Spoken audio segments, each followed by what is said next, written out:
Hello दोस्तों, स्वागत है आप सभी का हमारे चैनल हिंदी साहित्य समाधान में। तो आज की इस क्लास में हम देखने वाले हैं क्रिया, जो हिंदी व्याकरण में महत्वपूर्ण टॉपिक है। ये जो छोटे-छोटे टॉपिक हैं व्याकरण के, ये बहुत ही इम्पोर्टेंट हैं, जो हर एग्जाम में पूछे जाते हैं। तो चाहे स्कूल परीक्षा की बात हो या फिर गवर्नमेंट एग्जाम की, सभी में ये व्याकरण के जो टॉपिक हैं, ये सभी हमेशा पूछे जाते हैं। तो इस वीडियो में हम क्रिया की परिभाषा, उसके प्रकार और उसके सभी उदाहरणों को सरल भाषा में और कम समय में समझेंगे, ठीक है? जिससे आपको अच्छे से समझ में आ जाए और कहीं भी कन्फ्यूजन ना हो। तो चलिए अपनी क्लास को शुरू करते हैं। लेकिन शुरू से करने से पहले सबसे पहले आप क्लास को लाइक कर दीजिए और अपने दोस्तों के साथ शेयर कर दीजिए। ठीक? स्टार्ट करते हैं। क्रिया, जिस पद से किसी कार्य के करने या होने का बोध होता है, उसे ही क्रिया कहा जाता है। तो ये तो हो गई क्रिया की परिभाषा कि जब किसी कार्य का करना या होना पाया जाए, वहां पर उसे क्रिया कहा जाता है। पढ़ना, जाना, लिखना और दौड़ना, ये सभी क्या है? ये क्रियाएं हैं। क्रिया के मूल रूप को क्या कहते हैं? धातु कहते हैं। ये मोस्ट इंपॉर्टेंट लाइन है। यहाँ से प्रश्न बनता है कि क्रिया के रूप को क्या कहते हैं? तो क्रिया के मूल रूप को धातु कहते हैं, जैसे पढ़, जा, लिख, दौड़। ठीक, इसी में हम ना लगा देते हैं तो वो क्रिया बन जाती है, सहायक क्रिया। अब हम देखते हैं क्रिया के भेद।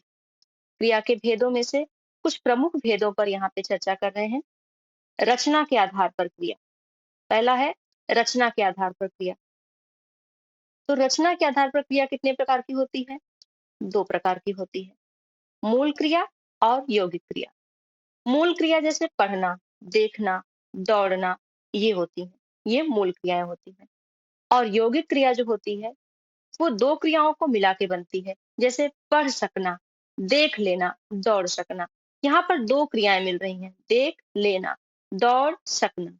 ठीक, इसके बाद है संयुक्त क्रिया और प्रेरणार्थक क्रिया। वो भी इसके भेद है, जिसको हम बाद में देखेंगे अंत में। दूसरे नंबर पर है कर्म के आधार पर क्रिया। तो कर्म के आधार पर जो क्रिया होती है, उसके कितने भेद होते हैं? तो तीन भेद होते हैं। ठीक, सकर्मक, द्विकर्मक और अकर्मक। तो सबसे पहले हम क्या देखेंगे? सकर्मक क्रिया। जिस वाक्य में कर्म का आना या उसकी संभावना बनी रहना सुनिश्चित है, उसी को सकर्मक क्रिया कहते हैं। ठीक, तो साधारण सी बात है कि जिस वाक्य में कर्म दिखाई दे आपको या फिर उसकी संभावना बनी हो, मतलब दिखाई ना दे रहा हो लेकिन छिपा हो, प्रश्न करने पर वो हमें पता चले कि यहाँ पर कर्म है, तो वहां पर भी सकर्मक क्रिया होती है। जैसे सुरेश पत्र लिखता है, तो यहाँ पर कर्म दिखाई दे रहा है हमें। ठीक, करता है सुरेश, पत्र है कर्म और लिखना क्या है? क्रिया। यहाँ पर हमें कर्म दिखाई दे रहा है, तो हम समझ जाएंगे कि ये सकर्मक क्रिया है। लेकिन अगर यहीं पे ये कह दे कि सुरेश लिखता है, सुरेश लिखता है, यहाँ पर हमें कर्म नहीं दिखाई दे रहा है, छिपा हुआ है। लेकिन अगर हम प्रश्न करते हैं कि सुरेश क्या लिखता है, तो हमें उत्तर मिलता है कि कुछ लिखता होगा। लिखने का मतलब तो है ना कि कुछ लिखता होगा, निबंध लिखता होगा, सुलेख लिखता होगा, तो उत्तर मिल रहा है ना। तो क्या हो जाएगा? सकर्मक क्रिया। जहां पर प्रश्न करने पर उत्तर में कर्म मिल जाए, वहां पर हो जाती है सकर्मक क्रिया। इस वाक्य में लिखने वाला सुरेश करता है और लिखा जाने वाला पत्र कर्म है, अतः लिखना क्या है? सकर्मक है। इसी प्रकार पढ़ना, देखना, खाना, पीना, काटना, खोदना, गाना, ये सब क्या है? ये सकर्मक क्रियाएं हैं। आगे हम देखते हैं द्विकर्मक क्रिया। जिस वाक्य में दो कर्म आते हैं, उस वाक्य की क्रिया को द्विकर्मक क्रिया कहते हैं। जैसे शिक्षक ने छात्र को इतिहास पढ़ाया, तो यहाँ पर दो प्रश्न पूछने पर दो उत्तर मिलते हैं। दो कर्म है ना, छात्र और इतिहास, दो कर्म है। शिक्षक ने किसको पढ़ाया? छात्र को। शिक्षक ने छात्र को क्या पढ़ाया? इतिहास पढ़ाया। अर्थात छात्र को और इतिहास, ये क्या है? ये दो कर्म है। जब दो कर्म आते हैं तो वहां पर क्या हो जाता है? द्विकर्मक क्रिया हो जाती है। दो कर्म लेने वाली क्रिया को द्विकर्मक क्रिया कहते हैं। इसी प्रकार कहना, पूछना, देना, खिलाना, ये सब क्या है? ये द्विकर्मक क्रियाएं हैं। ठीक। अब आते हैं हम आकर्मक क्रिया कि आकर्मक क्रिया किसे कहते हैं। तो आकर्मक क्रिया अपने साथ कर्म नहीं ले सकती। इस बात का ध्यान रखेंगे कि आकर्मक क्रिया जो है वो कभी अपने साथ कर्म नहीं लेती। जैसे बच्चे दौड़ते हैं, बच्चे क्या है? कर्ता है, और दौड़ना क्या है? क्रिया है। बच्चे दौड़ते हैं, यहाँ कर्म कुछ भी नहीं है। तो इस वाक्य में अगर हम प्रश्न करते हैं कि बच्चे क्या दौड़ते हैं या बच्चे किसको दौड़ते हैं, तो प्रश्न पूछने पर कोई उत्तर नहीं मिलता। ठीक। जब कोई उत्तर ना मिले तो क्रिया क्या हो जाती है? अकर्मक क्रिया होती है। अकर्मक क्रियाएं होती कौन कौन सी हैं? वो यहाँ पर देख लीजिए, लिखा हुआ है। आना, जाना, भागना, तैरना, कूदना, रोना, हंसना, उठना, बैठना, ये सब क्या है? ये सभी अकर्मक क्रियाएं हैं। इनके साथ कर्म नहीं लगता है। आगे है कि क्रिया की पूर्णता या अपूर्णता के आधार पर क्रिया। तो पहले हमने क्या देखा? सबसे पहले हमने देखा रचना के आधार पर क्रिया, फिर कर्म के आधार पर क्रिया। अब तीसरे नंबर पे है क्रिया की पूर्णता या अपूर्णता के आधार पर क्रिया। तो पूर्णता या अपूर्णता के आधार पर क्रिया दो प्रकार की होती है। ठीक। पहली समापिका क्रिया, दूसरी असमापिका क्रिया। तो देखते हैं समापिका क्रिया क्या होती है।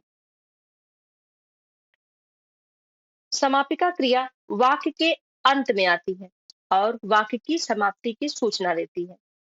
जैसे वे शिक्षक हैं, पिताजी दफ्तर गए हैं, यहाँ पर कार्य समाप्त हो जाता है। तो ये क्रियाएं क्या हो जाती हैं? समापिका क्रियाएं कही जाती हैं। अब दूसरी है असमापिका क्रिया। जो असमापिका क्रिया होती है उससे वाक्य की समाप्ति का बोध नहीं होता है। ठीक। जैसे मैंने घर लौटकर खाना खाया, तो वाक्य की समाप्ति का पता नहीं चल रहा है। ठीक।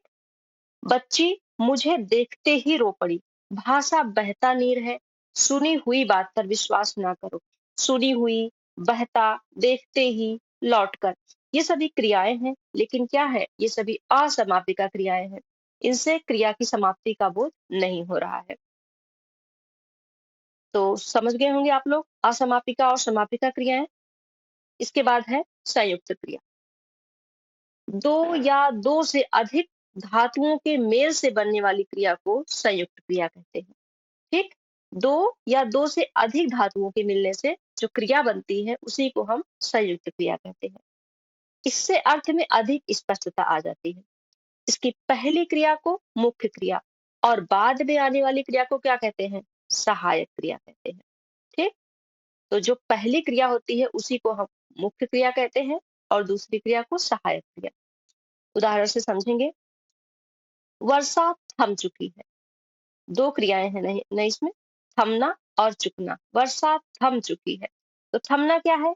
ये मुख्य क्रिया है, और चुकी है ये सहायक क्रिया है। यहाँ पर द्विकर्मक क्रिया, सॉरी संयुक्त क्रिया है। ठीक।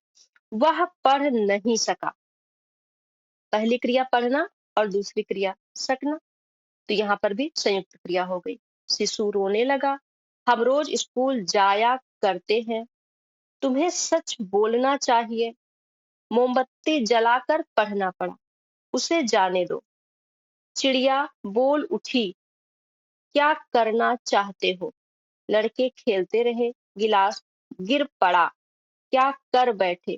तो यहाँ पर दो दो क्रियाएं आ रही हैं, इसलिए यहाँ पर संयुक्त क्रिया है। ठीक। पहले मुख्य क्रिया और दूसरी क्या है? सहायक क्रिया। इसके बाद है प्रेरणार्थक क्रिया। जिस क्रिया से यह स्पष्ट होता है कि कर्ता दूसरे की प्रेरणा से कार्य करता है, उसे प्रेरणार्थक क्रिया कहते हैं। इसके दो रूप होते हैं, पहली प्रेरणार्थक क्रिया और दूसरी प्रेरणार्थक क्रिया। तो पहली प्रेरणार्थक क्रिया जो होती है इसमें कर्ता प्रत्यक्ष रूप से भाग लेता है। ठीक। पहली प्रेरणार्थक क्रिया में कर्ता सामने से दिखाई देता है। जैसे जैसे हम कहें कि माँ कपड़े धोती है, तो यहाँ पे माँ स्वयं काम कर रही है, तो ये पहली प्रेरणार्थक क्रिया हो गई। लेकिन अगर यही कह दे कि माँ नौकरानी से कपड़े धुलवाती है, नौकरानी से कपड़े धुलवाती है, तब यहाँ पर द्वितीय प्रेरणार्थक हो जाएगा। ठीक, तो पहली प्रेरणार्थक क्रिया जहां पे कर्ता स्वयं प्रत्यक्ष रूप से दिखाई दे, वहां पर पहली प्रेरणार्थक क्रिया हो जाती है। और दूसरी प्रेरणार्थक क्रिया है, इसमें कर्ता प्रत्यक्ष रूप से भाग नहीं लेता, उसकी प्रेरणा से कोई दूसरा काम करता है। प्रेरणा देने वाले को क्या कहते हैं? प्रेरक कर्ता कहते हैं। और प्रेरणा से काम करने वाले को प्रेरित कर्ता कहते हैं। जैसे मालिक नौकर से काम करवाता है। ठीक, तो यहाँ पर ये द्वितीय प्रेरणार्थक क्रिया हो गई कि मालिक नौकर से काम करवाता है। यहाँ मालिक प्रेरक करता है और नौकर प्रेरित करता है। कुछ नियम देखेंगे हम प्रेरणार्थक क्रियाओं के रूप परिवर्तन के कुछ नियम। मूल धातु में आना, आना जोड़ने से प्रथम प्रेरणार्थक क्रिया बनती है और वाना जोड़ने से द्वितीय प्रेरणार्थक क्रिया बनती है। ठीक, तो ये है हमारी मूल धातु उग। उग क्या है? मूल धातु, क्रिया बनती है उगना। पहली प्रेरणार्थक बनी उगाना, जैसे मैं पौधे उगाता हूँ। और द्वितीय प्रेरणार्थक है उगवाना, मैं नौकर से या बालक से या किसी से पौधे उगवाता हूँ। तो यहाँ पर क्या हो जाएगा? द्वितीय प्रेरणार्थक क्रिया हो जाएगी। ठीक, तो इसी तरह से हम इन सबको भी देख लेंगे। उड़, उड़ से प्रथम प्रेरणार्थक बनेगी उड़ाना और दूसरी उड़वाना। खिल, खिलाना और खिलवाना। गिर से बनेगी गिराना और दूसरी गिरवाना। चल धातु से चलाना और द्वितीय चलवाना। दौड़ धातु से दौड़ाना और दौड़वाना। पढ़ धातु से पढ़ाना, पढ़वाना। और लिख धातु से लिखाना, लिखवाना। सुन धातु सुनाना और सुनवाना। ठीक, तो ये रही प्रेरणार्थक क्रियाएं। तो अभी हम लोगों ने क्रिया के छोटे से टॉपिक को कितने आसान भाषा में हम लोगों ने जल्दी से कवर कर लिया और अच्छे से समझ लिया। उम्मीद है आप लोगों को क्लास अच्छी लगी होगी। क्लास कैसी लगी कमेंट बॉक्स में जरूर बताएं और क्लास को लाइक करें, अपने दोस्तों के साथ शेयर करें। और अगर आप चैनल पर नए हैं तो हमारे चैनल को सब्सक्राइब कर लीजिए, जिससे हमारी आने वाली क्लासें आप लोगों को आसानी से मिल सके। ठीक, तो मिलते हैं